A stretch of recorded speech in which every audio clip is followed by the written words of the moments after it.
नमः शिवाय। श्रोताओं, आज सोमवार के व्रत में जरूर सुने ये कथा, मिलेगी शिव पार्वती की कृपा। सोमवार का दिन भगवान शंकर को समर्पित है। आज के दिन भक्त भोलेनाथ को प्रसन्न करने के लिए विशेष पूजा अर्चना करते हैं। कुछ लोग आज के दिन व्रत भी रखते हैं ताकि शिव जी की विशेष कृपा प्राप्त की जा सके।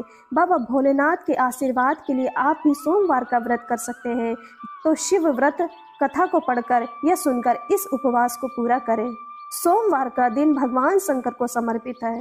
नारद पुराण के अनुसार सोमवार व्रत में व्यक्ति को प्रातः स्नान करके शिव जी को जल और बेलपत्र चढ़ाना चाहिए तथा शिव गौरी जी की पूजा करनी चाहिए। शिव पूजन के बाद सोमवार व्रत कथा सुननी चाहिए। इसके बाद केवल एक समय ही भोजन करना चाहिए। साधारण रूप से सोमवार का व्रत दिन के तीसरे प्रहर तक होता है, मतलब शाम तक रखा जाता है। सोमवार व्रत 3 प्रकार का होता है: प्रति सोमवार व्रत, सौम्य प्रदोष व्रत और 16 सोमवार का व्रत होता है। इन सभी व्रतों के लिए एक ही विधि होती है। तो श्रोताओं, आइए श्रवण करते हैं सोमवार व्रत की महान कथा। एक समय की बात है, किसी नगर में एक साहूकार रहता था। उसके घर में धन की कोई कमी नहीं थी, लेकिन उसकी कोई संतान नहीं थी। इस कारण वह बहुत दुखी था।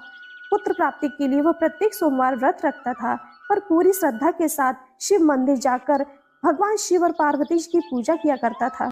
उसकी भक्ति देखकर एक दिन माँ पार्वती प्रसन्न हो गई और भगवान शिव से उस साहूकार की मनोकामना पूर्ण करने का आग्रह करने लगी। पार्वती जी की इच्छा सुनकर भगवान शिव ने कहा कि हे पार्वती, इस संसार में हर प्राणी को उसके कर्मों का फल मिलता है और जिसके भाग्य में जो हो उसे वो ही भोगना पड़ता है। लेकिन पार्वती जी ने साहूकार जी की भक्ति को मान रखने के लिए उसकी मनोकामना पूर्ण करने की इच्छा जताई। माता पार्वती के आग्रह पर शिव जी ने साहूकार को पुत्र प्राप्ति का वरदान तो दिया, लेकिन साथ ही ये भी कहा कि उसके बालक की आयु केवल 12 वर्ष ही होगी। माता पार्वती भगवान शिव की बातचीत को साहूकार सुन रहा था। उसे ना तो इस बात की खुशी थी और ना ही दुख।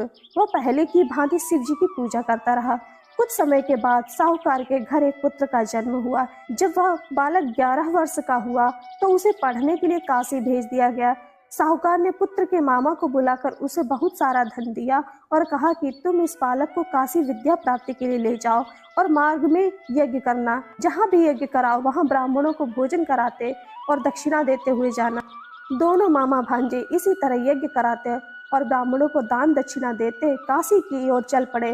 रात में एक नगर पड़ा जहाँ नगर के राजा की कन्या का विवाह हो रहा था, लेकिन जिस राजकुमार से उसका विवाह हो रहा था वह एक आंख से काना था। राजकुमार के पिता ने अपने पुत्र के काना होने की बात को छुपाने के लिए एक